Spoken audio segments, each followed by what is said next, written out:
Pues muy buenas tardes y bienvenidos a la NAO y a este debate para hablar del impacto de la inteligencia artificial en el mundo del trabajo.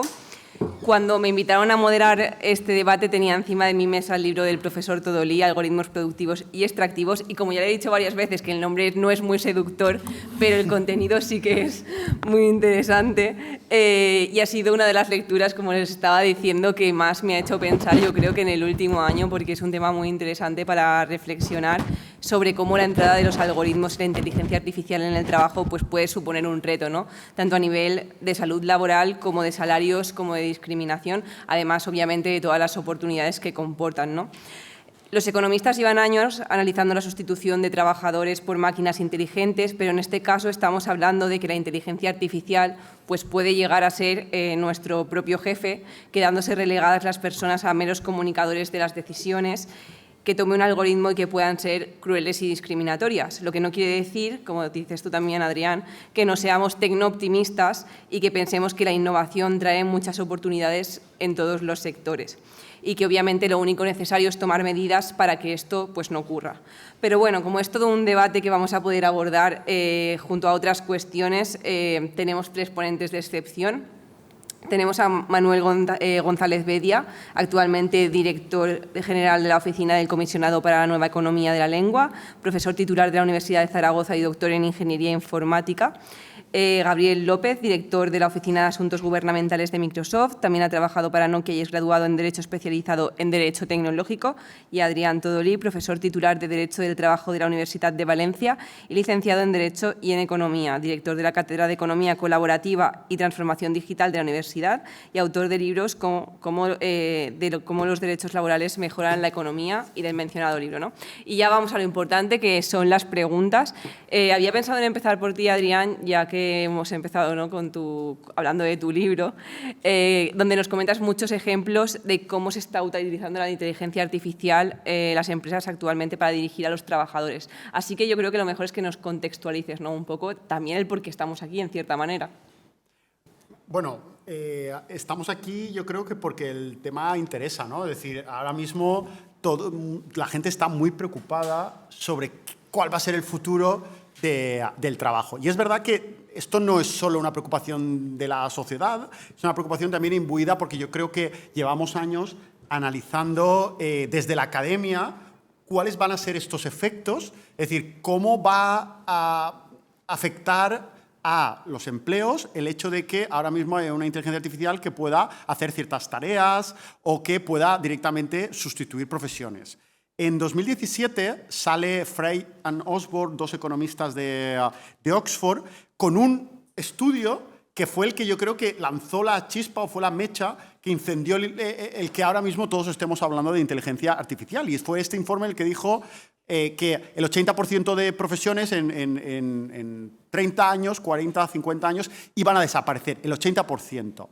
Obviamente, ahí, con el paso del tiempo y muchos otros estudios, han empezado a criticar un poco el alarmismo que provocó este primer estudio importante, aunque había otros, pero fue el que más salió, y sobre todo en base a otra tesis, que es la que sostiene otro economista del Massachusetts Institute of Technology, que es David Autor, que sostiene que lo que hace la tecnología no es sustituir profesiones enteras, y por tanto profesiones enteras no desaparecen, sino lo que hace sobre todo es sustituir tareas que incluye esa profesión. Es decir, hay determinadas cosas que sí que va a hacer la inteligencia artificial y que por tanto la persona, el trabajador o trabajadora, no va a seguir haciendo esa tarea, sino que va a hacer otras. Porque es decir, la profesión va a seguir vigente, simplemente que va a hacer otras tareas. Entonces, claro, esto nos plantea otro reto mucho menos estudiado. Y es que si esto es cierto y, por tanto, la inteligencia artificial no va a sustituir profesiones enteras, no es que vaya a desaparecer la profesión de abogado o de economista, sino que el abogado va a tener que trabajar junto con una inteligencia artificial, esto nos lleva a otra cuestión y es cómo va a ser ese trabajo. Es decir, ya no es que vaya a perder el trabajo frente a una inteligencia artificial que me va a sustituir, sino que voy a tener que trabajar junto con la inteligencia artificial o también bajo la inteligencia artificial. Es decir, siguiendo las órdenes que hace la inteligencia artificial. ¿Por qué?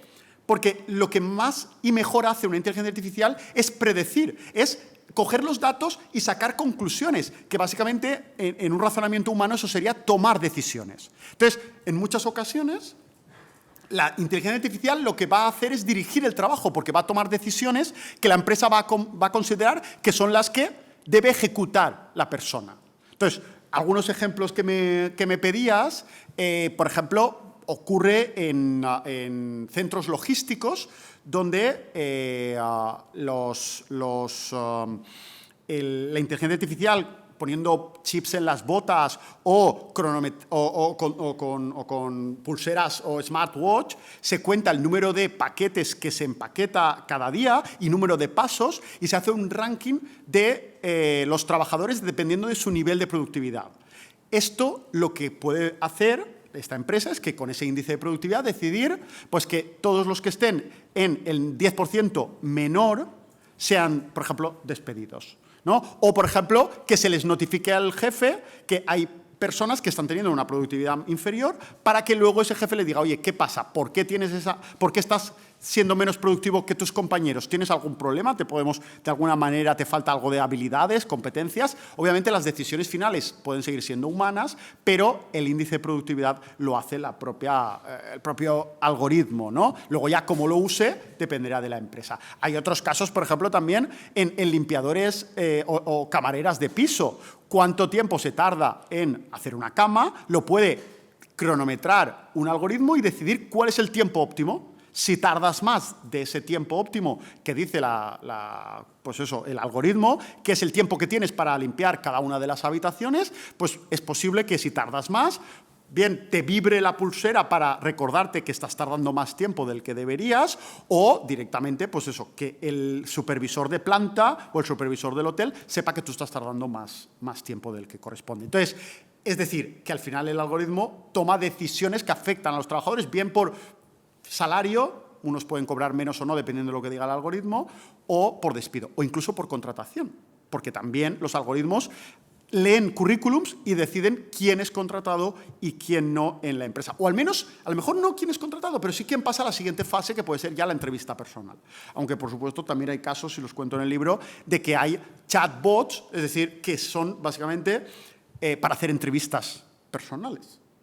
Por tanto, bueno, pues eso es un poco de contexto. Claro, de hecho aludías a que incluso pues, economistas, abogados van a poder tener asistencia no de una inteligencia artificial, sino ser dirigidos, pero eso nos da paso a Manuel, porque obviamente se ha dado un antes y un después de ChatGPT, ¿no? Está el antes del ChatGPT y el después, y no sabemos cómo preguntarle o nos da miedo hablar con él porque parece una persona humana, ¿no?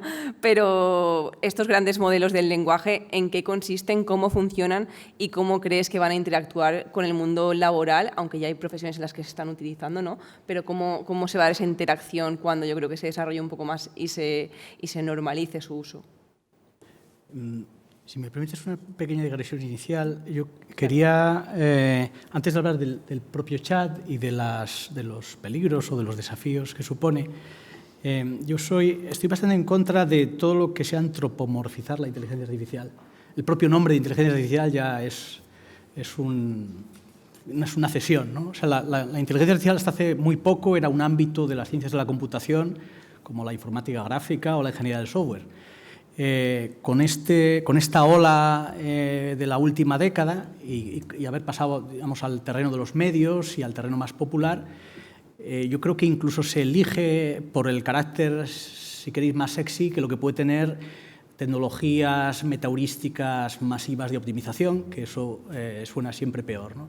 El problema de asociarle todas las connotaciones de inteligencia a una máquina es que se abren muy fácilmente algunos debates que en otro caso quizás estarían vetados, como por ejemplo que tomen conciencia, ¿no? Siempre está el peligro de las máquinas que de tan inteligentes que son, pasan un umbral de la singularidad, toman conciencia y nos dominan, ¿no? Pero también todos los errores que está teniendo ChatGPT se les llama, en un lenguaje muy cercano a la psicología, alucinaciones, ¿no? No se les llaman errores de máquina. Quiero decir que cuando hablamos de los peligros o del impacto, siempre me parece importante hacer esta prevención de no dotarle o de no atribuirle de más características de las que tiene, ¿no? Los más críticos con todos estos modelos masivos del lenguaje, del mundo de la academia, estas máquinas les llaman loros estocásticos. Estocástico es un término un poco técnico que significa azar, azaroso, y un loro es alguien que repite, ¿no? En realidad, cuando luego ves en los medios estas tecnologías, dicen máquinas que hablan en español o que piensan. Bueno, todo eso es un abuso del lenguaje desproporcionado, ¿no? En todo caso, si vamos realmente a lo que suponen estos modelos, que si habéis utilizado ChatGPT, podéis comprobar que puede mantener un diálogo de lo más creíble, de lo más continuado, habla de cualquier tema, o sea, digamos, es un conversador generalista. Pues sí es cierto que puede introducirse en muchos ámbitos y suponer mejoras, ¿no? Yo tenía apuntadas algunas maneras en las que creo que todos estos modelos de lenguaje pueden afectar en el ámbito laboral. Primero, como interfaz usuario-máquina. O sea, pensemos que podremos hablarle a una especie de conversador o de chat para que nos explique cómo funciona una máquina o le dé instrucciones a la máquina en lenguaje natural. No olvidemos que el gran salto para la popularización y la democratización de la informática no solo fue la miniaturización de los sistemas, que en los años 50 un ordenador como esto ocupaba toda esta sala, sino fue todo el aspecto de ventanas, ¿no? Antes, para usar un ordenador tenías que saber informática. Después de las ventanas y de las carpetas, cualquier persona que sepa informática puede utilizar un sistema informático, ¿no? Pues esto es lo mismo, es una posibilidad de hablar con las máquinas en el lenguaje natural.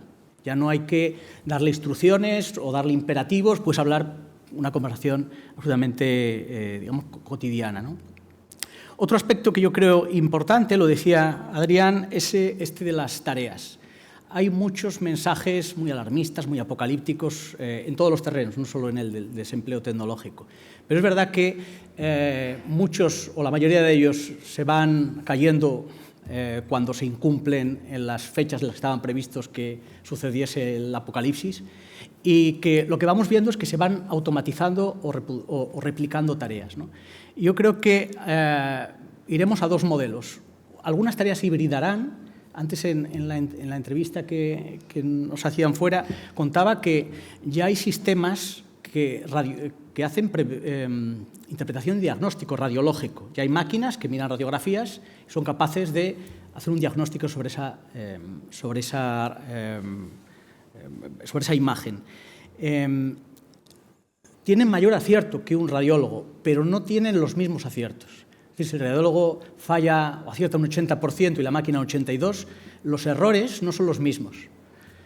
La forma que tienen las máquinas de sacar predicciones es a través de correlaciones de píxeles, y el radiólogo es a través de una imagen o de un conocimiento que la máquina no tiene como conocimiento, ¿no? Entonces, lo ideal es que converjan la máquina y el radiólogo, y entonces se sumen sus potencialidades y tengas un sistema hombre-máquina que mejore y no sustituya a la máquina al hombre, ¿no? Habrá algunas tareas que desaparecerán y no pasará nada. Por ejemplo, todos estos chats son perfectamente equiparables a cualquier tertuliano de debates de televisión, y no pasa nada si todos estos tertulianos desaparecen. O sea que, y una consideración un poco genérica sobre, yo creo que va en relación con el informe que decía Adrián. Hay una manera en la que se han desarrollado sistemas de inteligencia artificial en el ámbito del trabajo que vienen muy dirigidos por una cierta ideología que viene de Silicon Valley, que Eugene Borsov le llamó el solucionismo tecnológico. Es una manera de replicar capacidades o habilidades humanas con las máquinas. Es decir, uno puede pensar en voy a hacer un profesor artificial, voy a hacer un médico artificial. Pero esto es una decisión, digamos, de ingeniería. No hay por qué orientar el desarrollo tecnológico hacia ese tipo de realidades, ¿no? Es más interesante que ciertas tareas de los profesores puedan ser automatizadas y que el profesor tenga un espacio de interacción con el alumno pues, mucho más cercano, y que a lo mejor haya unas máquinas que monitoricen una serie de tests que no tengas que estar corrigiendo a mano.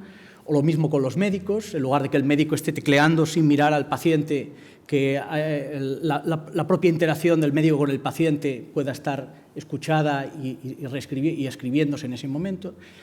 Y eso son alternativas distintas al impacto de la IA en el trabajo.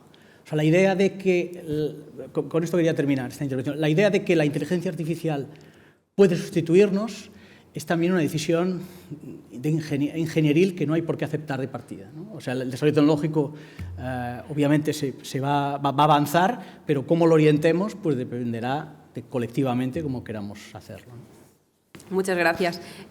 Gabriel, Microsoft ha publicado un reciente estudio que indica que el 49% de los empleos pues, pueden verse afectados, ¿no?, por los grandes modelos de lenguaje como ChatGPT. Cuando dicen afectados, ¿a qué se refieren, ¿no?, y en qué formas pueden cambiar el trabajo, además de mediante la sustitución de tareas, como estaban comentando? Gracias, Estefanía.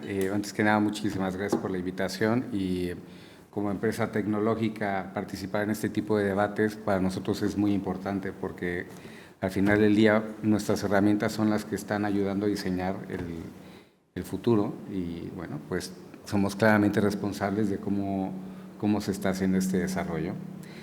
Es muy buena la pregunta, de hecho conozco ese artículo, es del Financial Times, es muy curioso ese artículo, una de las fotografías que aparece es la de Terminator, no sé si la habéis visto. El artículo es bueno, pero lo que más me ha gustado son los comentarios que se han vertido dentro del artículo. Y muchos de ellos son reflexiones de personas que están ahora mismo trabajando con este tipo de herramientas. Dentro de este mismo estudio que hemos elaborado, también nos hemos puesto a la labor de identificar los factores de eficiencia de este tipo de herramientas. Y cuando se le preguntan a los empleados sobre, oye, ¿cómo ves la implementación de herramientas de inteligencia artificial en tu puesto de trabajo? Pues 64% han respondido que no tienen ni tiempo ni energía para estar pensando en cómo van a poder innovar con esas herramientas. Al día de hoy ya tenemos un verdadero problema de burnout en muchas de las ramas de trabajo.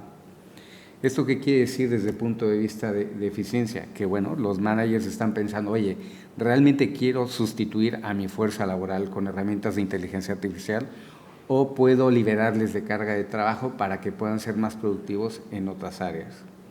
Al día de hoy, sinceramente, hay muchos puestos de trabajo que no se conocen cuáles son y tiene mucho que ver por cómo está haciendo este desarrollo tecnológico.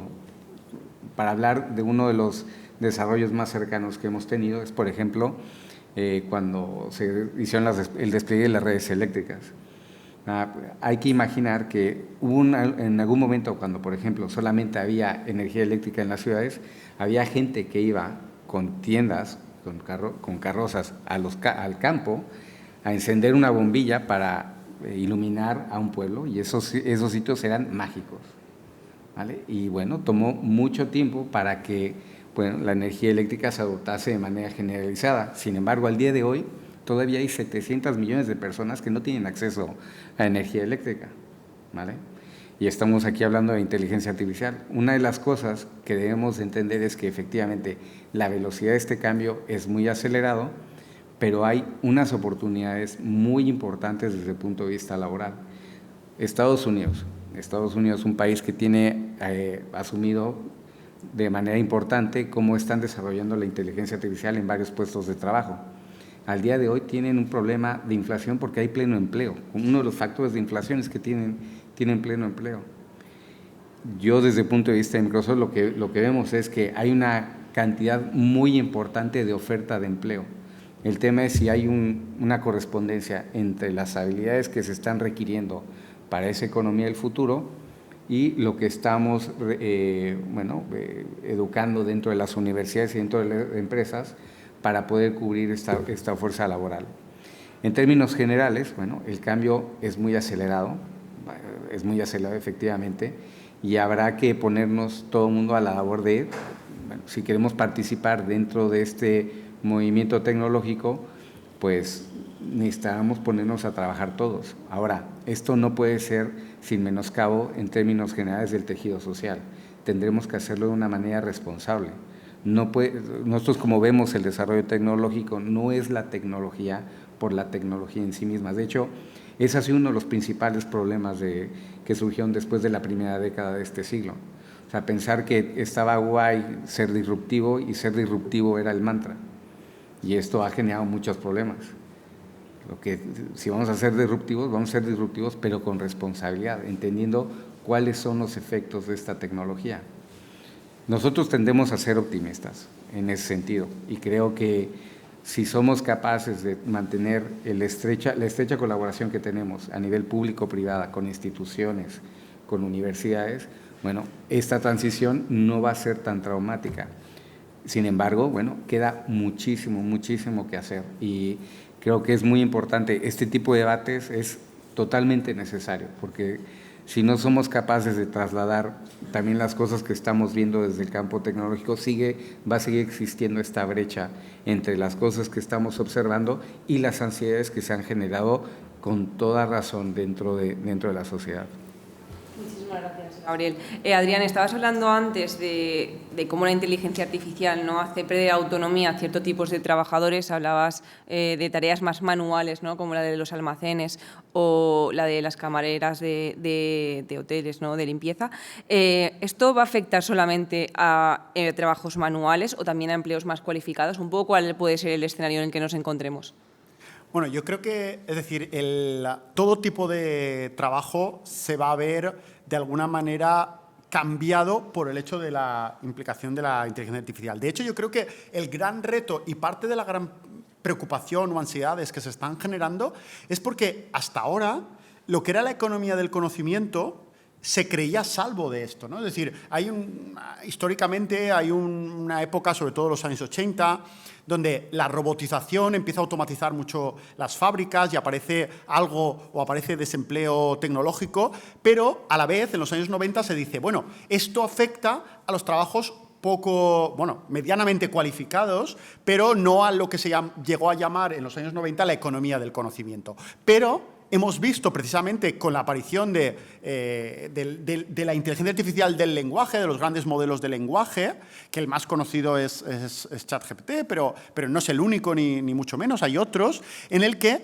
efectivamente a lo que afecta precisamente es al conocimiento, a la economía del conocimiento que puede ser de redactar informes, pueden ser abogados, pueden ser arquitectos, pueden ser médicos, es decir, está afectando mucho a trabajos cualificados, a pesar de que antes pensábamos que estaban a salvo de esta sustitución o de esta, de esta afectación por parte de la tecnología. Entonces, yo creo que si una de las cosas es precisamente ahora distinta a lo que veíamos en los últimos años en la evolución tecnológica, es que esto no está afectando solo a trabajos de baja cualificación o baja formación, sino también a trabajos de licenciados, de graduados, incluso de doctores, etcétera, ¿no? Entonces, incluso esto puede llegar a pasar, el hecho de que haya un jefe que sea una inteligencia artificial puede llegar incluso a pasar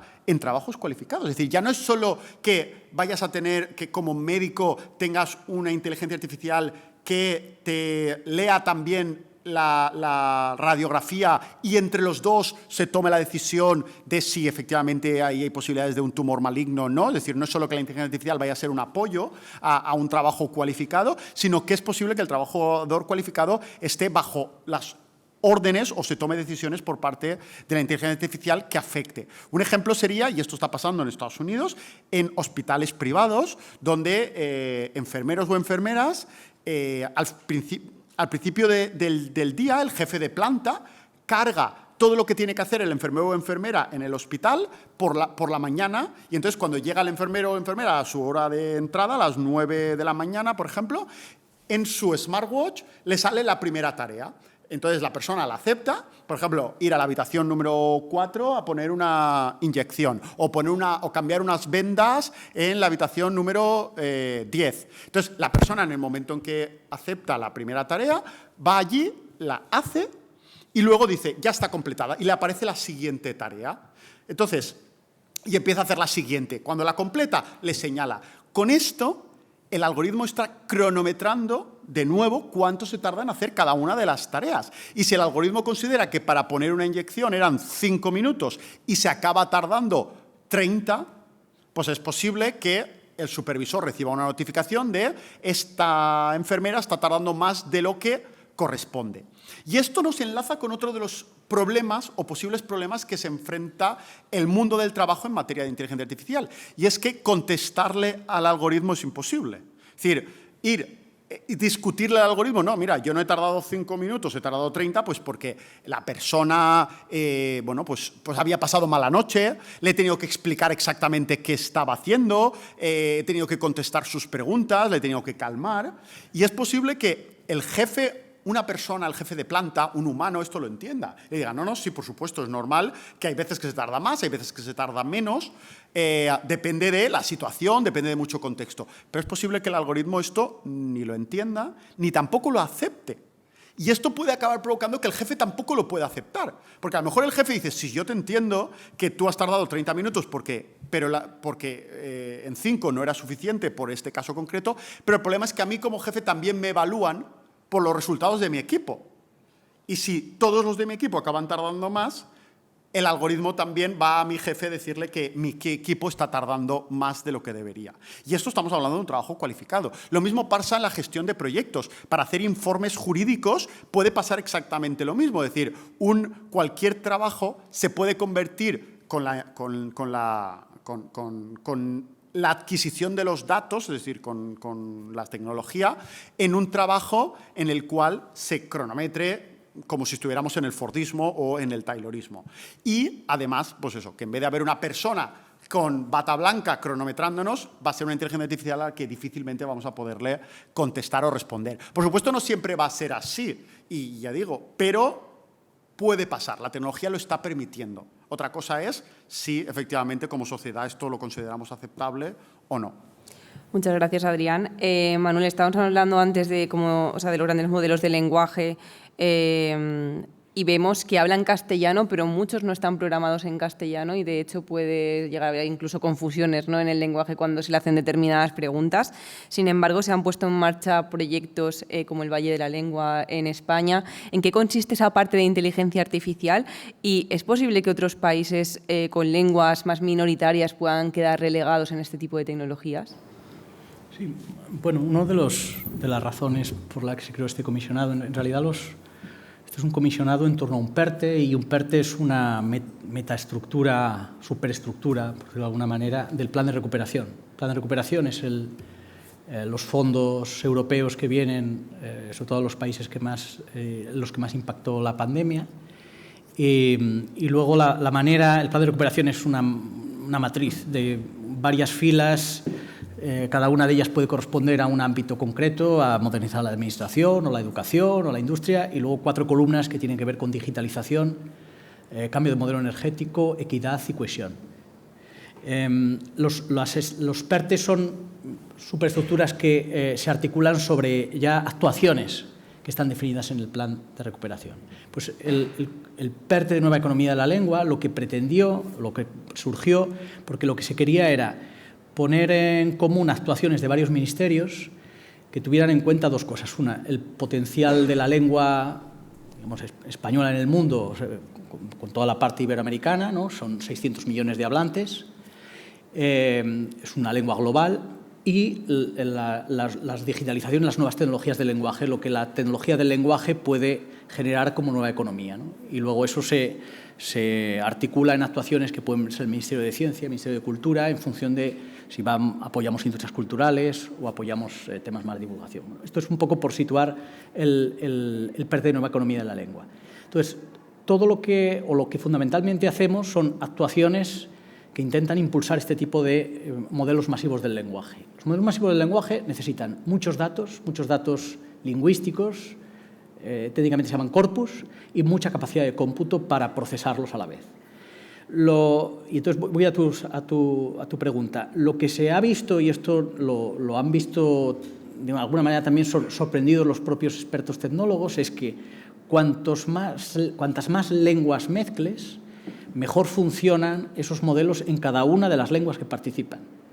Con lo cual esto beneficia singularmente a las lenguas con menos número de hablantes y, por tanto, menos recursos lingüísticos existentes en esa lengua. De alguna forma, el PERTE también cubre las lenguas cooficiales y cada una de las lenguas cooficiales, el catalán, el gallego, el vasco y también tiene una aportación el valenciano, se benefician de que se sumen los corpus en esas lenguas y se sume el español. Y sus modelos funcionan mejor en cada una de las originales. Entonces, ese tipo de actuaciones son las que hemos puesto en marcha. El Valle de la Lengua está en torno, es un proyecto que surge de La Rioja, porque allí están los códices de los primeros registros de español, de frases en español, en San Millán de la Cogolla. Pero además ha habido actuaciones en el ámbito más multilingüe y en aplicaciones concretas. La Universidad de Alicante y el centro... la Universidad de Alicante tiene en marcha un proyecto que hemos financiado, que anecdóticamente se llama el proyecto Vives, y que intenta, junto a las actuaciones que están haciendo en lengua catalana, generar corpus, generar herramientas de traducción, generar conversadores en valenciano. Bueno, estos modelos necesitan una inversión muy grande en infraestructuras, tanto de recursos como de computación. Para que os hagáis una idea, estos modelos de lenguaje tienen 175.000 millones de parámetros. Eso, aunque no os diga mucho, significan elementos, variables que pueden ser ajustadas en un modelo, con lo cual necesitan mucha carga computacional para el entrenamiento y para luego lo que llaman el aprendizaje fino en cada una de las tareas. Claro, muchísimas gracias, Manuel. Gabriel, se hablaba mucho del copilot. Explícanos qué es, ¿no? Y en qué va a cambiar esa forma en la que trabajamos. Muchas gracias por la pregunta. Copilot es un producto de Microsoft que básicamente funciona en nuestra suite de Microsoft 365, que, como lo dice, es un copiloto para el usuario que utiliza nuestras herramientas como Word, como Outlook, como Excel. Y básicamente lo que hace es, te da sugerencias de cómo hacer, por ejemplo, un documento, cómo hacer una presentación, cómo resolver una fórmula, cómo hacer inferencias, por ejemplo, desde el punto de vista contable. Y tiene mucho que ver con cómo estamos viendo, parte de lo que mencionaba Adrián, sobre los usos adecuados o no de la tecnología, pues tiene que ver con la visión que tenemos sobre cómo debe utilizarse de manera responsable esta tecnología. Y es, en nuestra idea de copiloto, no es la máquina la que está tomando las decisiones por el usuario. Lo que buscamos con nuestros productos es mejorar, es dar esas herramientas para todos, para poder ser más eficaz o más eficientes dentro del trabajo. Una de las, bueno, no sé si habéis tenido la oportunidad de utilizar, por ejemplo, ya está en chatbing.com, pues ya podéis utilizar este tipo de herramientas de una manera bastante sencilla. Nuevamente, totalmente, de una forma abierta y democrática para todo el mundo. ¿Para qué sirve? Bueno, pues la verdad, por lo menos para el trabajo que yo desarrollo, a mí me facilita muchas cuestiones y puedo adelantar muchas horas de trabajo, pero lo cierto es que sigo revisando todo. Yo, por ejemplo, hace un par de semanas me pidieron un informe sobre una cuestión de cómo se está desarrollando el debate en materia de educación en España. Bueno, pues utilicé la herramienta para generar un primer draft, y cuando me entregó el primer proyecto la herramienta, pues la revisé y hubo muchas cosas que tuve que revisar.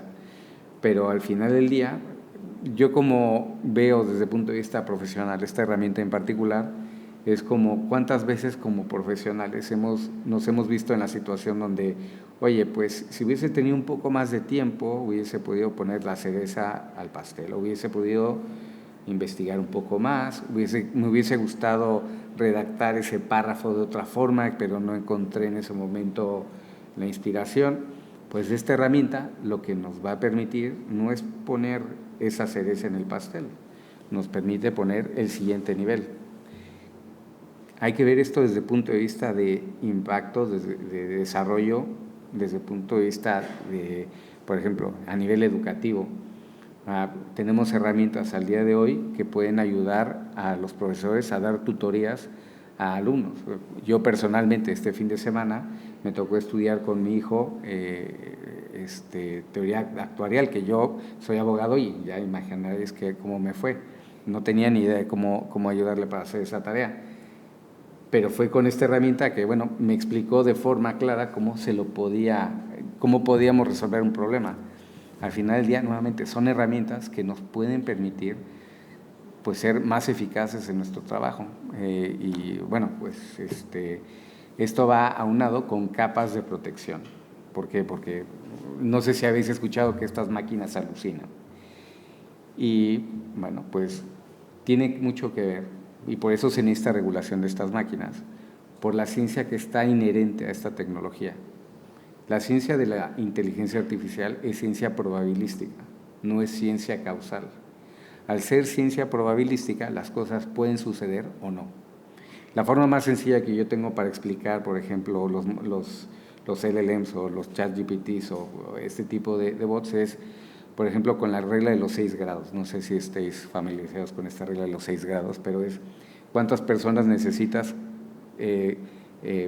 conectar para llegar a conocer a cualquier persona del planeta, ¿no? Entonces, puedes conocer al Papa o puedes llegar a conocer a un indígena que está en el Amazonas. Bueno, pues en términos, si me permitís, sencillos, pues más o menos así funciona esta tecnología. Funciona con vectores, donde va conectando la mejor palabra de forma de probabilidad que va a la que sigue. Entonces, ¿se puede equivocar? Sí, se puede equivocar, porque si se va hacia un lado, va a terminar en el Amazonas. Si se va para el otro, puede terminar en el Papa. Por eso, las capas de protección que ponemos a este tipo de herramientas es sobre los datos que proporcionan directamente las empresas, pero las empresas dentro de su propio establecimiento. No es porque nosotros estemos viendo estos datos, sino simple y sencillamente estas máquinas se conectan a los datos de los clientes y utilizando esa visión de los datos de los clientes es como producen este tipo de resultados. Pero bueno, espero haber abordado el tema. Muchísimas gracias. Que no se me olvide decir, que lo quería decir antes, que en 4 o 5 preguntas habrá abiertas preguntas para el público. Lo digo porque luego la gente se queda en blanco, así tenéis todavía 20 minutos, media horita para meditarlas. Y quiero alguna mano levantada, que luego la gente se pone vergonzosa. Pues vamos contigo otra vez, Manuel.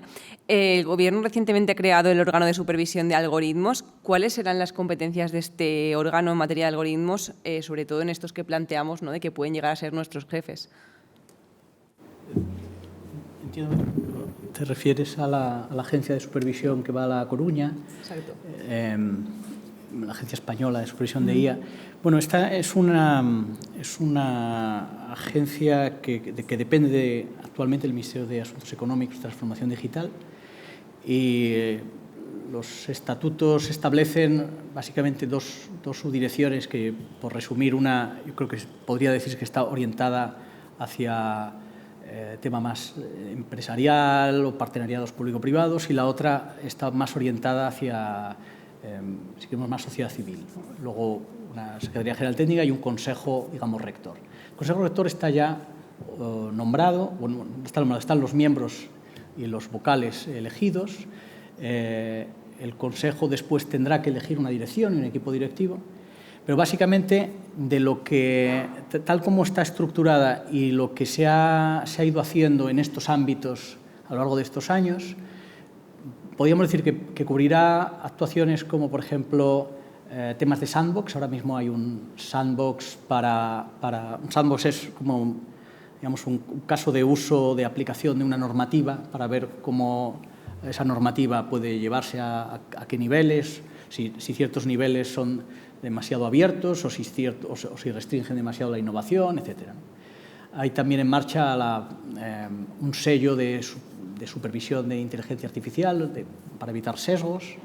Hay un programa de trabajo para detectar las vulnerabilidades en el ámbito más ciudadano, de cómo se autoperciben también los riesgos que tiene la inteligencia artificial, y un observatorio de puesta en marcha de derechos digitales. Todo esto son actuaciones que se han ido creando bajo el paraguas de la Estrategia Nacional de Inteligencia Artificial y que yo entiendo que con la agencia ya en funcionamiento terminarán absorbiéndose o integrándose, y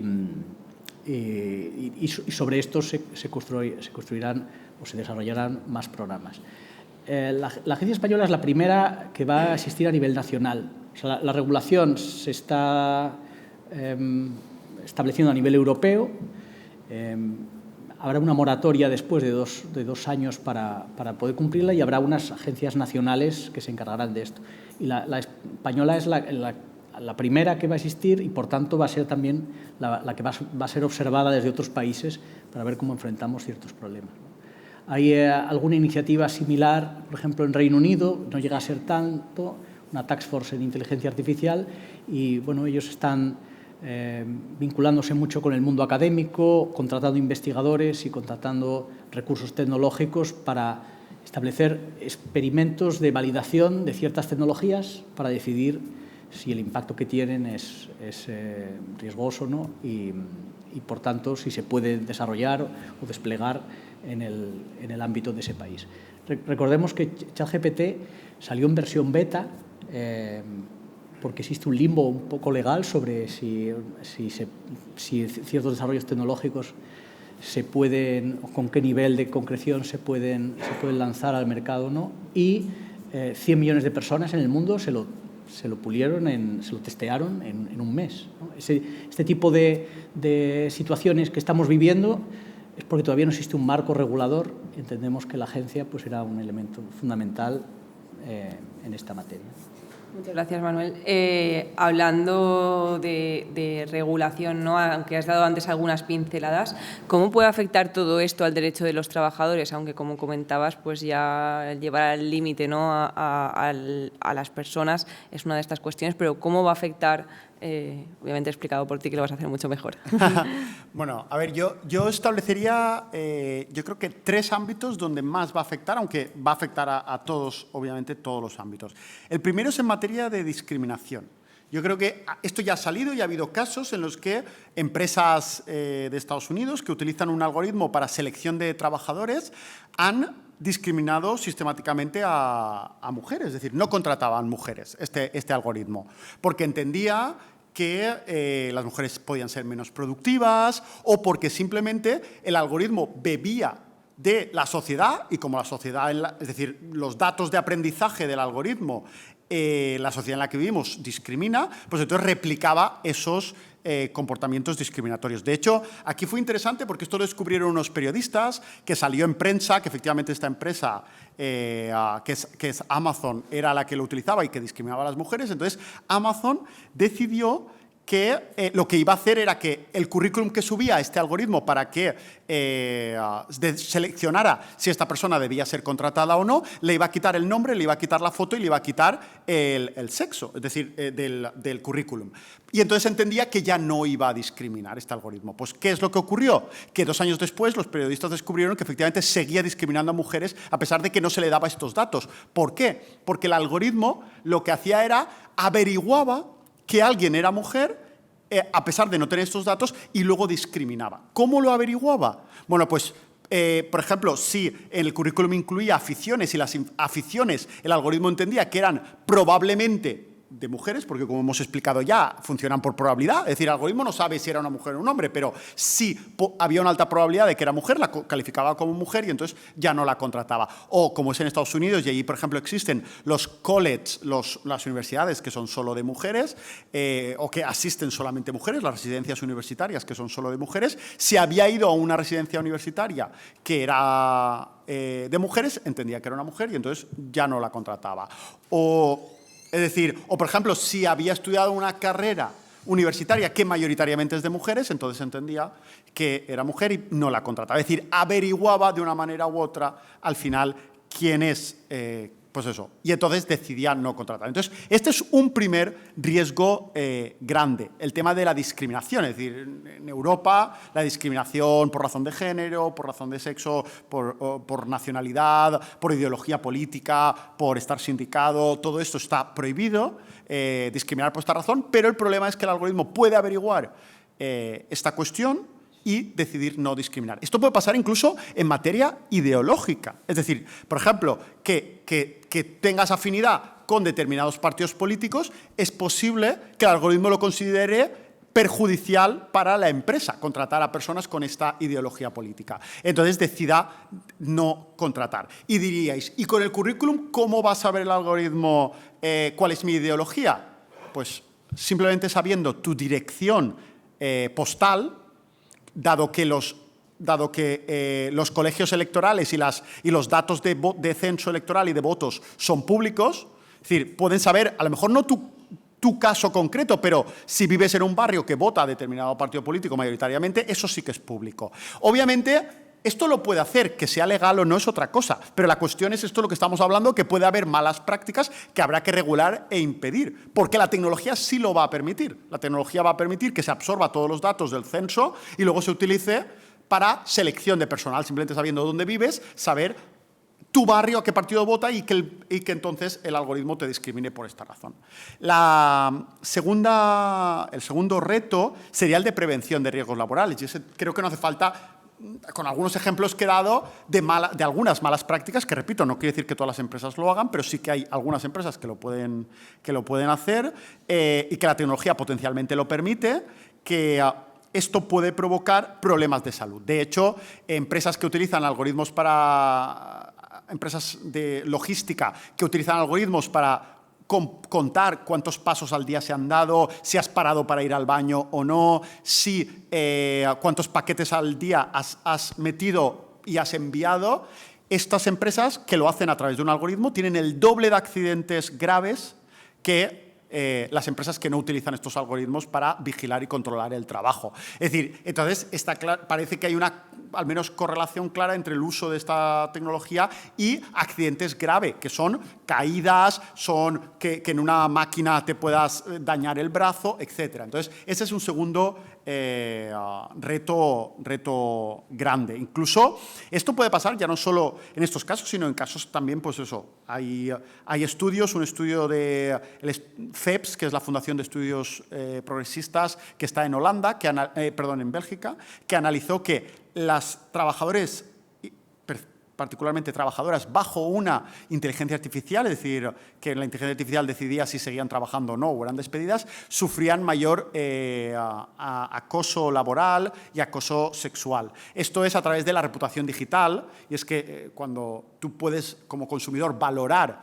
el trabajo de un trabajador y luego el algoritmo, si tu media de valoración de estrellitas es menor que la media de la empresa, te puede automáticamente desconectar. Esto pasa en trabajadores de plataformas digitales. Y entonces, claro, ¿qué ocurría en estos casos? Que las trabajadoras, cuando tenían tanto piropos como tocamientos, etcétera, se quejaban menos por miedo a perder el trabajo, porque claro, como luego el consumidor puede valorar y luego el algoritmo te va a despedir directamente sin a veces darte ni siquiera la oportunidad de explicar qué ha pasado o por qué el consumidor ha tenido una mala valoración, eso puede acabar provocando, pues eso, que tenga que sufrir o que acepte mayores consecuencias en materia, pues eso, de actuaciones en materia de acoso sexual. De hecho, esto salió en prensa de Estados Unidos un caso de el uso de la reputación digital,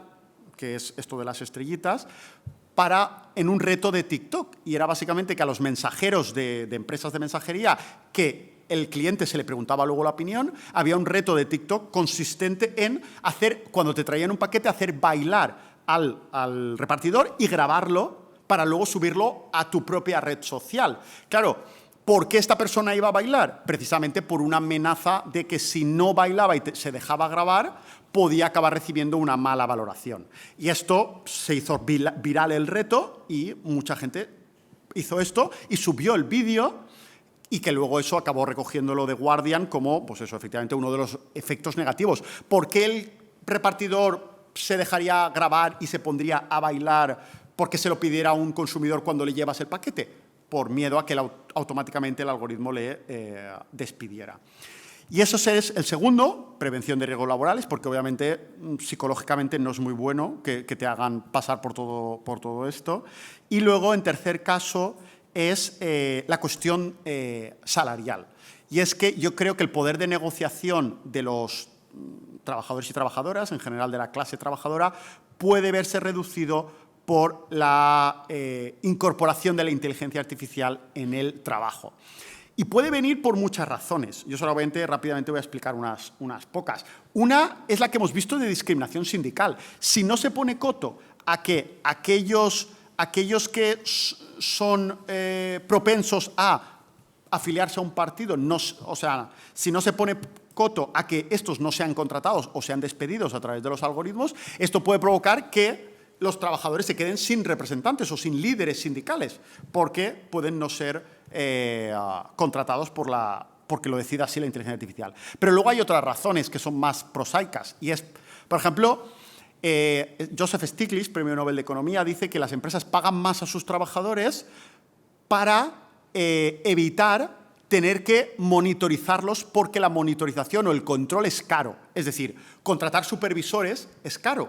Entonces, hay empresas que prefieren, en vez de contratar tantos supervisores, lo que hacen básicamente es pagarles más a sus trabajadores para que se comporten correctamente conforme la empresa quiere. Es decir, en vez de poner un jefe cada trabajador, prefiero pagarles más a los trabajadores, que los trabajadores estén contentos, y entonces ya no hace falta controlarles tanto porque van a estar contentos. Esto es la teoría de los salarios de eficiencia de Joseph Stiglitz. Bueno, pues cuando la tecnología hace muy barato el control, las empresas sustituyen la zanahoria, que sería pagarles más, por el palo. Les controlo más. Entonces, claro, les pongo videocámaras, porque ahora poner una videocámara, y si es la inteligencia artificial la que mira la videocámara de manera permanente y me avisa solo si hay algún problema o ha habido algún fallo de comportamiento de los trabajadores o han hecho algo que no corresponde. Entonces, como ahora me sale muy barato, en vez de pagarles para que se porten bien, prefiero poner una cámara con una inteligencia artificial. Repito, esto no quiere decir que lo vayan a hacer todas las empresas, pero podemos ir en esa tendencia. Y luego, por último, el tema de la subcontratación. La tecnología facilita y aumenta el nivel de subcontratación en cualquier sector que se introduce. ¿Por qué? Porque la empresa principal con la tecnología puede controlar no solo a los trabajadores de la empresa contratista, sino también, no solo a la empresa contratista, sino también directamente a los trabajadores de la empresa subcontratista. Esto está pasando ya con empresas de franquicias de pizzería, que la empresa principal, matriz, la dueña de la marca, pone cámaras en las pizzerías de las franquicias que directamente graban a los trabajadores haciendo el trabajo y controlando si la pizza tiene las cantidades correctas. Es decir, si han puesto 4 lonchas de pepperoni, como dice el manual de la empresa principal, o han puesto solamente 2. ¿Por qué? Porque la cámara y el algoritmo va a detectar si hay 4 trozos de pepperoni o solamente tiene 2. Y eso directamente se le reporta a la empresa principal. Por tanto, la empresa principal ya no tiene razones para contratar a trabajadores directamente, porque puede controlar a esos trabajadores de la misma manera, aunque estén trabajando para otras empresas, que son las contratistas y subcontratistas. Entonces, que la tecnología aumenta la subcontratación, y eso sí que ya está muy estudiado, que la subcontratación empeora las condiciones de los trabajadores y trabajadoras. Por tanto, estas son razones por las cuales es posible que, sin una legislación que reequilibre esto, acabe provocando que el aumento del uso de la inteligencia artificial en el trabajo, sin algún tipo de contrapeso, pueda acabar provocando peores condiciones salariales para los trabajadores. Hablando de estas regulaciones, el Reglamento Europeo de Inteligencia Artificial está en visos de ser aprobado. ¿En qué puede cambiar, ¿no?, la forma en la que se usan los algoritmos en el mundo laboral? Antes que nada, hay un par de cuestiones que no me quedan claro de los comentarios de Adrián, porque creo que no son los algoritmos los que están haciendo o tomando esas decisiones, sino son los dueños de esas empresas, de algunas empresas, no de manera generalizada, los que están tomando este tipo de decisiones, que al día de hoy creo yo que existe el marco jurídico adecuado para precisamente exigir responsabilidad a estas entidades, y tiene mucho que ver con la pregunta sobre el AI Act o la regulación de inteligencia artificial a nivel europeo, y de hecho todo el movimiento regulatorio que hay a nivel mundial. Para dar unas breves pinceladas del Reglamento Europeo de Inteligencia Artificial, pues es un reglamento que está enfocado en riesgos percibidos, donde establece claras prohibiciones o limitaciones a ciertos tipos de uso de la inteligencia artificial. No puedo entrar a detalle por la intervención, pero son básicamente usos prohibidos, usos de alto riesgo, uso de riesgo menor y usos generalizados, vamos a decirlo así, que requieren cierto nivel de transparencia. ¿Qué se requiere para cada uno de estos niveles? Bueno, los usos prohibidos ya están prohibidos, no hay mucho que hacer. Pero en los usos de alto riesgo, bueno, se establecen mecanismos de control desde la producción o diseño del sistema de inteligencia artificial, su puesta en marcha y sus consecuencias o ramificaciones dentro de todo el ecosistema que implica a un sistema de inteligencia artificial. Esto se le llama en inglés village, que son villas de gentes trabajando en sistemas de inteligencia artificial. Y sí, son los que preparan los datos, los que los curan, los que escriben los algoritmos, los que hacen la prueba, los que los ponen en marcha, los usuarios, etcétera, ¿no? Y ese es, en grandes pinceladas, el enfoque del reglamento de inteligencia artificial, que va a tener un impacto, pues claramente muy importante sobre el desarrollo y la innovación a nivel europeo. Pero esto no es lo único que está sucediendo en el mundo. En el mundo también ya tenemos, hace un par de semanas, la administración Biden publicó una orden presidencial donde establece, es una orden presidencial de 100 y pico páginas, donde tiene un capítulo donde precisamente aborda todo el tema de riesgos laborales y cómo debe ser este tipo de mecanismos de control que se deben de establecer para que no haya abusos en materia laboral. Y creo que uno de los principales riesgos están en la parte de la transparencia. O sea, los riesgos de la discriminación, y aquí creo que hay que aclarar un punto, todos los algoritmos discriminan, todos. De hecho, son máquinas de discriminar, pero normalmente la acepción de discriminación es negativa, pero lo que hacen son máquinas muy, muy precisas que pueden encontrar un resultado, que quiere decir que están discriminando frente a otros. Ahora, hay discriminaciones que son ilegítimas, que no son deseables, que son poco éticas. Ahí es donde hay que trabajar. Ahí es donde tenemos que asegurarnos que lo hacemos bien. Parte de esta orden presidencial de la administración Biden va precisamente en este sentido. También hay un documento se le llama el documento de Hiroshima, que fue firmado por los países de G7, donde nuevamente establece códigos de conducta para un desarrollo responsable de la inteligencia artificial en el futuro.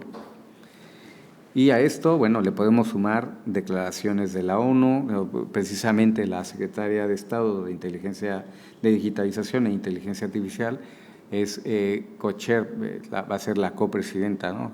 Si no me equivoco, del órgano supervisor de inteligencia artificial para Naciones Unidas.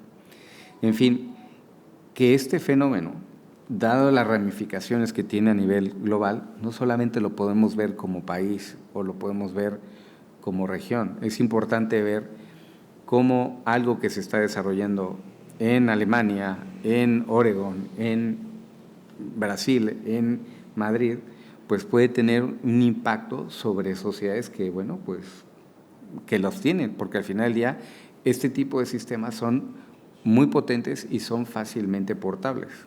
Por eso nuestra visión de cara a todo este tipo de conversaciones van de la mano al establecimiento de unas guías o unos códigos de conducta a nivel global para la industria y para el sector público y privado, porque no solamente es de la tecnología que se pone a disposición, sino también el uso que se le da.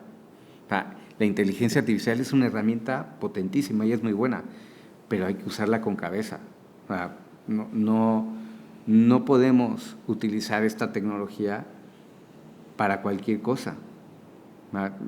Nosotros, por ejemplo, una de las formas que describimos esto es que esto es una herramienta y también puede ser un arma. Podemos utilizar esta gran herramienta para generar fantásticos beneficios para la sociedad, para poder abordar los retos que tenemos como sociedad, el envejecimiento, el cambio climático, la distribución del ingreso, pero también si no lo hacemos bien y lo utilizamos con poca cabeza, pues generamos problemas como degradación de los sistemas democráticos, desinformación, discriminación, etcétera. El reglamento europeo pues va en buen camino. Entendemos que esto deberá estar resuelto, si no durante la presidencia española al Consejo Europeo, pues estará en el siguiente. O sea, nuestra apuesta y deseo, por lo menos desde Microsoft Ibérica, es que sea durante la presidencia española, también en reconocimiento del trabajo que ha hecho esta administración en ese sentido. Y bueno, nuevamente, creo que es muy importante como ciudadanos estar enterados de cómo es este fenómeno. Un dato muy importante desde el punto de vista laboral y desde el punto de vista social es: ¿cuántos de vosotros tenéis en vuestra mano un teléfono móvil con inteligencia artificial? Yo creo que todos. El grado de adopción de inteligencia artificial a nivel de ciudadano es casi del 100% o más, porque la penetración de los teléfonos móviles es superior a ello. El estudio de McKinsey sobre la adopción de inteligencia artificial en las empresas es solamente el 50% adoptado esta tecnología. ¿Por qué es así? ¿Por qué esta distinción? Bueno, porque todavía no se identifican todas esas oportunidades o casos de uso que puedan ayudar a despegar a la parte empresarial, a la parte laboral. Pero lo cierto es que ya tenemos esta tecnología, ya podemos aprovecharla. Lo único es que hay que identificar hacia dónde vamos, hacia dónde queremos ir como sociedad. Las guías que nos va a dar la regulación son muy importantes, pero también tiene mucho que ver cómo, como ciudadanos, vamos a utilizar esta tecnología. ¿Tenéis alguna pregunta? Por aquí, delante. Y luego por allá. Primero por aquí. Sí, hola, buenas tardes. Nada, muchísimas gracias por ofrecer la oportunidad de un debate que es absolutamente necesario, sino imprescindible. Y quería formular un par de preguntas. Al hilo de la reflexión que estaba haciendo Gabriel hace un momento, el eje principal es la transparencia, evidentemente. Pero confluyen dos fenómenos y te quería preguntar por la confluencia de ambos. Es decir, las grandes tecnológicas, esas mismas que han despedido a casi 200.000 personas, si no más, en el último tiempo, donde hay unas situaciones sobreconocidas en el análisis de riesgos, en la influencia, que tú muy bien lo has dicho, la influencia democrática para quitar y poner gobiernos, para mandar una información que realmente nos ajusta a la veracidad. Realmente ese motor tractor que deberían ser las grandes tecnológicas, ¿están haciendo lo suficiente en ese sentido? No solo la compañía que tú vienes a representar, sino el compendio de grandes tecnológicas que hoy por hoy mueven el mundo. ¿Tenemos esa capacidad para discernir lo que es una oportunidad de lo que puede ser nuestro absoluto colapso? Y la segunda pregunta, un poco más mundana, a Adrián, en el tema de la relación con la administración que tenemos, ya ha sido objeto de alguna jornada que has propuesto, has gestionado tú, con la automatización de las resoluciones de la propia administración pública. No solo me voy a circunscribir a actas de inspección de trabajo, sino a la protección de esos derechos y de ese interés general que debería avalar cualquier decisión de la propia administración pública. ¿Qué opinas al respecto y cómo crees que se está implantando y si realmente responde a esas garantías de una relación que conserve los principios de la relación con la administración pública? Gracias. ¿Empiezas tú, Gabriel? La primera pregunta. Bueno, la primera pregunta iba destinada a ti, ¿no? Bueno, quien quiera. Bueno, pues nada. Perfecto, pues quien quiere contestar la primera pregunta. Por interpelación doy un par de pinceladas y paso a la palabra. Muy buena pregunta. Excelente desde el punto de vista de cómo lo estamos viviendo desde industria. Y a ver, Microsoft es una compañía que está desde mediados de los años 70, que hemos visto varias transformaciones desde el punto de vista tecnológico ya, y que nos ha preocupado y que hemos visto que desafortunadamente, como lo mencionaba al principio de este siglo, hubo empresas que decidieron decir que la disrupción era el valor en sí mismo. Seguramente recordaréis estos titulares que salían de las redes sociales van a venir a mejorar la democracia y vamos a generar mejor debate a nivel social. Y lo cierto es que no ha sido así. No ha sido así porque hubo una adopción o un desarrollo de este tipo de tecnología que ha sido pues bastante erosionante de las instituciones democráticas. Nosotros ahora mismo estamos viendo que esto es, estamos viviendo, creemos nosotros, un momento estilo Gutenberg, ¿vale? ¿Por qué? Cuando se inventa la imprenta, bueno, pues había, en ese momento de la historia, estaba el Imperio Otomano. El Imperio Otomano, desde el punto de vista científico, estaba bastante adelantado a Occidente. O sea, tenían la mejor medicina, tenían las mejores matemáticas, tenían la mejor arquitectura. Y se inventa la imprenta.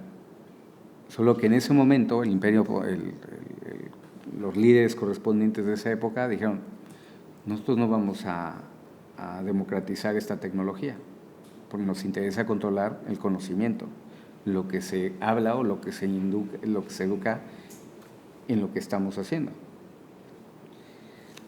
Conforme fue avanzando la adopción de la imprenta a nivel europeo, pues vimos que, bueno, principalmente en lo que ahora es Países Bajos y Bélgica, pues hubo una adopción tal y un desarrollo del conocimiento tal que al día de hoy siguen siendo de los principales puertos a nivel global. Y así es, o sea, tenemos un análisis hecho de cómo ha sido la adopción de la imprenta en Europa. El resultado fue el renacimiento en Europa, 2 siglos después. En el mundo musulmán, pues una edad media, propiamente dicha. ¿Qué es lo que ha hecho ahora, por ejemplo, países como Arabia Saudí? Bueno, pues ese país ha sido de los primeros en establecer un ministerio de inteligencia artificial. Y le preguntamos, ¿por qué tenéis esta idea de que a nivel de ministerio es necesario tener inteligencia artificial? No, porque ya nos pasó en la Edad Media. Y esto no nos vuelve a pasar. O sea, queremos estar ahí, ¿vale? Tiene que ver con el desarrollo responsable de esta tecnología también. Nosotros hemos planteado ya un camino a distintas instituciones, a gobiernos, estamos dispuestos a trabajar con la academia, con quien haya que trabajar. Por eso, créanme que como empresa tecnológica venía a hablar del futuro del trabajo cuando estábamos siendo parte de este momento de cambio de diseño, pues es complicado.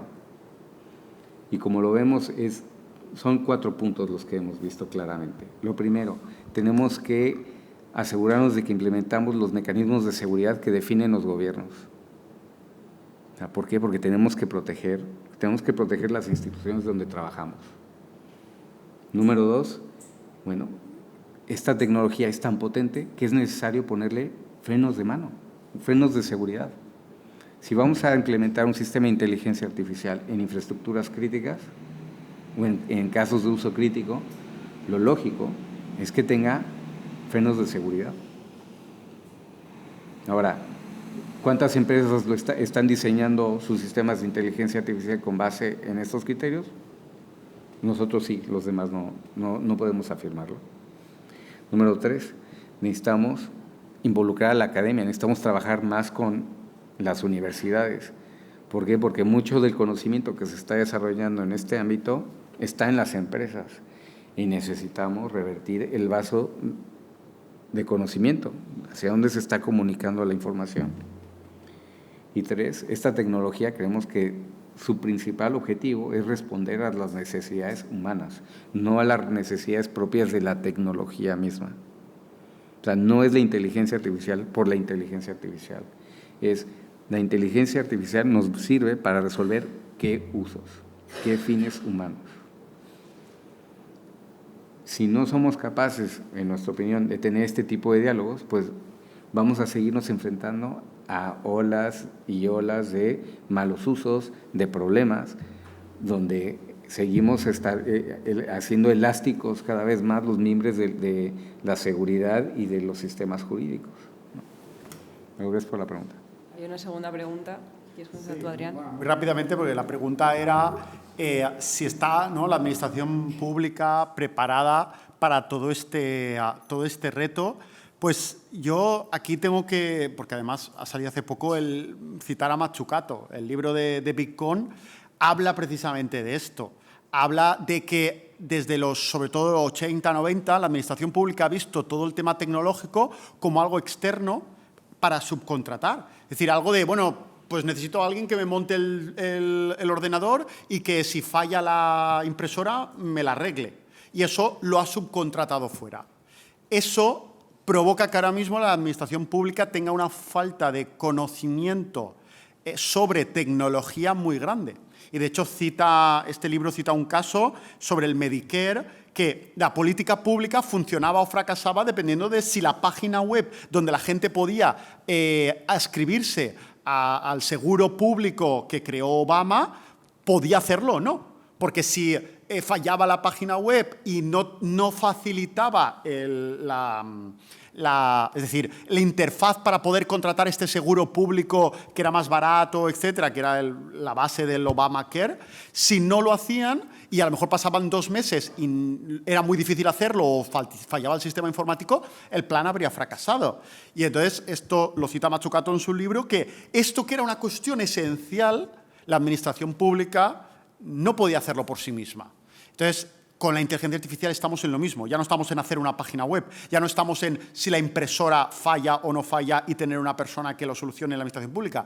Estamos de la administración pública, y con ello incluyo también los actores políticos, comprenden suficiente la inteligencia artificial, comprenden suficiente la tecnología como para poder, 1, regularla, 2, utilizarla en beneficio de la sociedad.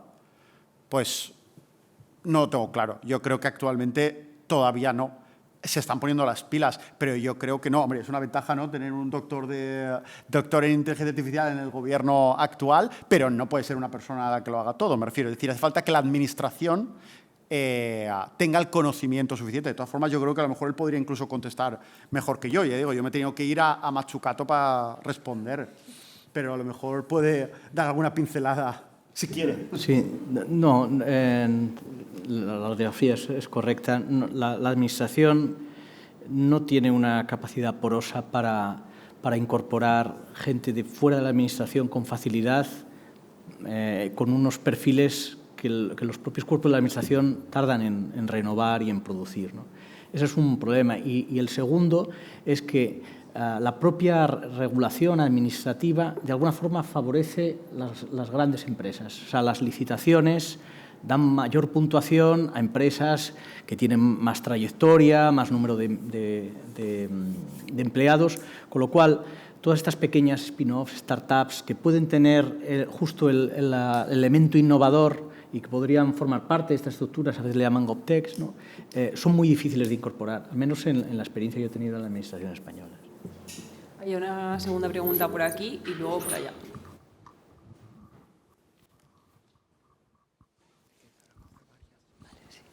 Hola, buenas tardes. Mis preguntas son muy sencillas. Mira, es que hoy han dicho que se ha puesto a la venta un aparatito que se llama el EI-PIN. Lo desconocía totalmente y por lo visto es una chapita que te pones en el pecho y además de muchas funciones lo que hace es traducirte también. Y me preguntaba yo viendo el telediario, ¿qué pasa con las academias que estudian y que dan clases de idiomas? ¿O qué pasa con las escuelas de idiomas oficial? ¿Que se van a quedar sin trabajo también? Eso una. La otra la iba a preguntar, pero lo ha explicado muy bien el compañero, que era sobre la legislación, porque tengo entendido que todo esto está sin legislar todavía. Pero ha explicado el reglamento europeo y no me ha quedado muy bien los grados que hay de alto riesgo, riesgo moderado y me gustaría que me lo explicaras otra vez. Y luego otra pregunta, a ver, he leído también que hay despachos importantes que están especializándose en esta materia, en especialista abogado en inteligencia artificial. Me pregunto yo, ¿qué temas tiene un letrado que esté especializado en esta materia? Y luego, si es la especialización, ¿tiene futuro? Bueno. Pues a ver, vamos por orden. Respuestas breves, porfa, que quedaba por ahí una última pregunta. La primera, la del EPIN, si alguien que piensa que va por ahí. ¿Gabriel? Sí, no, yo creo que van a tener que llegarse a otra cosa las academias de idiomas. No debe estar muy lejos la posibilidad de que te hablen un idioma y tú ya escuches ya en otro. Hay un problema que no es tan evidente y es que realmente una lengua no solamente es... O sea, la traducción no es simplemente una traducción literal, palabra por palabra. Esto lo contaba Luis García Montero, el director del Instituto Cervantes, que parece que es verdad, que los modelos de lenguaje, cuando estaban entrenados en diferentes idiomas, como lo que hacen es recoger textos y recursos lingüísticos en ese idioma, de alguna forma capturan también ciertos valores y cierta visión del mundo, ¿no? Entonces tú a un modelo de estos le pedías en inglés, le decías, estoy triste, y te respondía, ¿qué puedo hacer por ti? ¿Quieres un abrazo? Pero si se lo decías en ruso, estoy triste, te decía, la vida no es fácil. ¿No? O sea que no hay una identificación, digamos, literal. Bueno, esto puede ser importante si hay un mecanismo automático que te está traduciendo, ¿no? Bueno, por la respuesta del alto riesgo y la regulación europea, brevemente. Sinceramente, creo que será mejor darte el anexo, porque como está distinguido en casos de uso y son bastante ejemplificativos. Por ejemplo, un uso de alto riesgo sería precisamente la discriminación en materia laboral. Entonces, implica varios mecanismos de control, pero creo que va a ser más ilustrativo si ves la referencia en el anexo de este tipo de riesgos. El tercer punto era la de la especialización en inteligencia artificial por parte de los abogados. ¿Se tiene sentido de futuro? ¿Quién quiera contestar? Bueno, a ver, muy escuetamente. Yo creo que en parte aquí hay mucho marketing, por supuesto, porque queda muy bien decir soy abogado especializado en inteligencia artificial, pero no es verdad, pero también es verdad que realmente conflictos hay muchos. Es decir, porque hay temas de propiedad intelectual, está saliendo ahora, por ejemplo, ¿no? Es decir, se ha demandado a la empresa de ChatGPT, creo que es esa, pero bueno, en Estados Unidos, parte de escritores, incluido J.R.R. Martin, ha demandado porque dice que está utilizando su libro para entrenarse, ¿no? Y que luego a lo mejor puede que incluso eso vulnere su propiedad intelectual. Ya veremos qué dicen los jueces, ¿eh? La cuestión está en que efectivamente eso es un ejemplo y ese es el más conocido, pero cualquier empresa que esté utilizando inteligencia artificial tiene que tener en cuenta muchas cuestiones jurídicas. Yo creo que ahora más que juicios, el trabajo que hace un abogado especializado en inteligencia artificial es hacer informes sobre cuáles son los riesgos jurídicos por el hecho de utilizar esta inteligencia artificial. Por ejemplo, si utilizas una inteligencia artificial en materia laboral, pues te puede decir, pues mira, asegúrate que no discrimine, asegúrate que no esté dañando a trabajadores porque te aplicas la ley de prevención. Es decir, en general, este tipo de cosas. No deja de ser una materia que ya existe, es decir, que sería pues, derecho civil, derecho laboral, derecho a propiedad intelectual, pero aplicado concretamente a la inteligencia artificial. Una última pregunta por el fondo.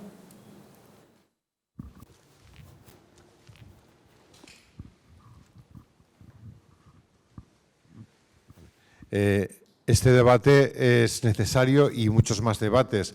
A mí había una pregunta concreta, porque la pregunta amplia que tengo, pues esa, de momento, creo que hablar de tema jurídico cuando el tema ético, el tema filosófico está muy en mantillas en este tema, es difícil. Cuando hablamos de democratizar, que se ha comentado en la mesa, de democratizar la inteligencia artificial en un mundo donde la mayoría del mundo son regímenes no democráticos, me preocupa. ¿Me preocupa por qué? Porque La inteligencia artificial se trata de ser quién es la que la desarrolla y quién la controla. El otro día en la televisión se veía que habían subcontratas de subcontratas que entrenaban, ¿quién la controla? No, ¿quién la entrena? Perdón. Que entrenaban la inteligencia artificial a precios de $1 la hora en países, a saber con qué sistemas democráticos. Esto creo que al trabajo también le tiene que afectar. Después también, ¿quién usa la inteligencia artificial y cómo la usa? Han hablado de Arabia Saudí.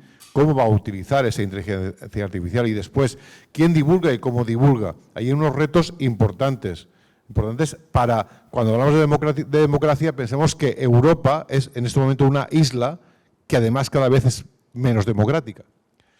Entonces, yo, como sé que la inteligencia artificial tiene que venir, pues aquí no hay una pregunta concreta, es una pregunta abierta, pero sí que hay una pregunta muy concreta desde mi ámbito de trabajo, que es el tema de la educación. Debemos de seguir, la pregunta, y la dejo abierta a ustedes, debemos de seguir educando en una visión enciclopedista, queramos o no, nuestra educación sigue siendo enciclopedista, es decir, esa educación que nace en el siglo XVIII y que se va desarrollando a base de ir conociendo cosas del saber humano, ir conociendo y luego pues vas intentando desarrollarla y ampliarla. En estos momentos ese tema de la enciclopedia se cae con la inteligencia artificial. ¿Cómo deberíamos entrenar o educar a las nuevas generaciones de ciudadanos y trabajadores para que realmente este reto de la inteligencia artificial fuera positivo para todos? ¿Quién Gracias. quiere contestar? Bueno, me tiro a la piscina. Qué buena pregunta. Yo creo que esa es la pregunta.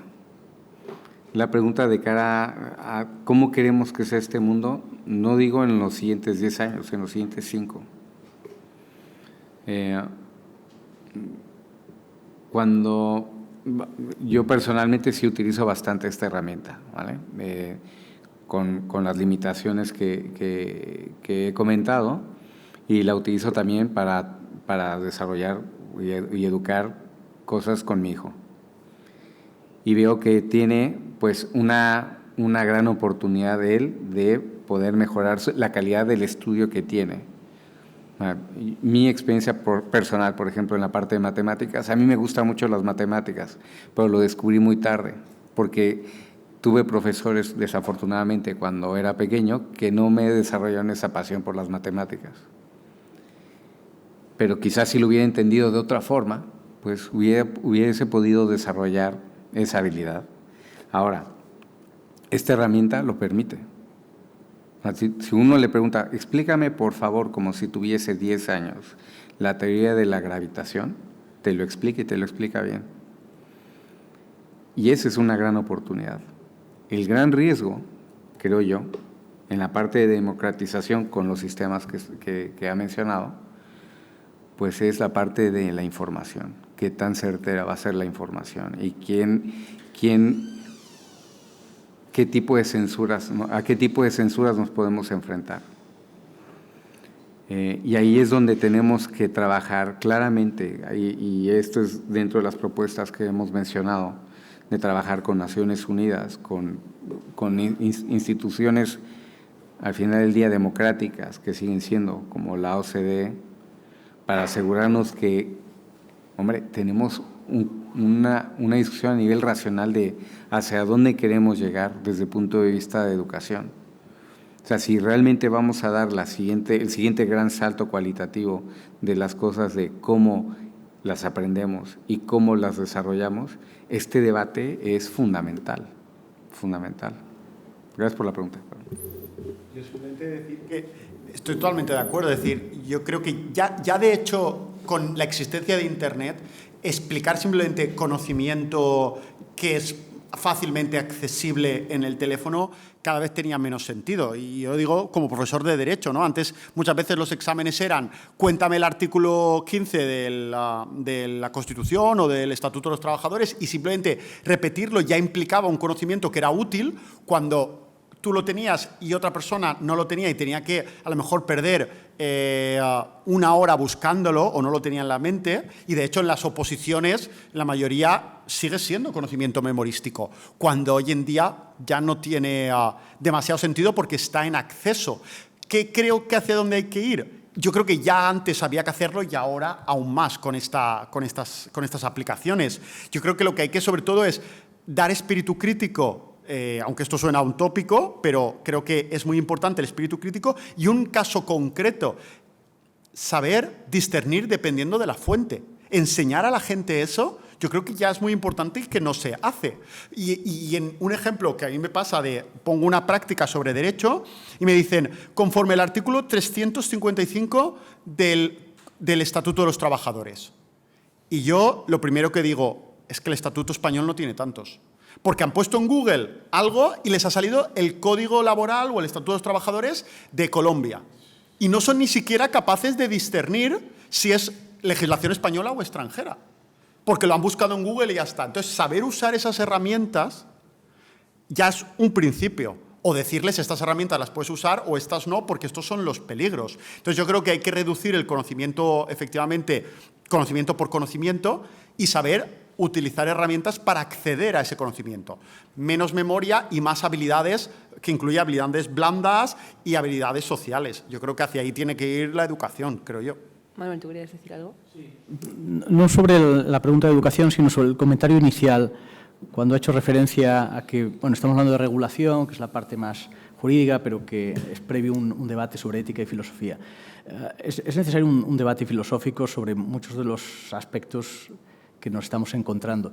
Pero no estoy de acuerdo con esa digamos, organización prioritaria. En el año 2018-19 hubo, en solo un año, 94 memorándums sobre ética e inteligencia artificial. Todo el mundo escribía, organizaciones supranacionales, públicas, privadas, el mundo académico, ética e inteligencia artificial. La Unión Europea tenía un grupo de alto nivel para hablar sobre ética e inteligencia artificial que ha salido absolutamente ese sintagma ya del espacio de debate. ¿Por qué? Porque era una fórmula un poco que escondía un interés por la falta de regulación. O sea, la desregulación, la autorregulación, el que todo fuera manuales de buenas prácticas, códigos de buena conducta, códigos deontológicos, y que no se regulase por el mantra de que la regulación inhibe la innovación.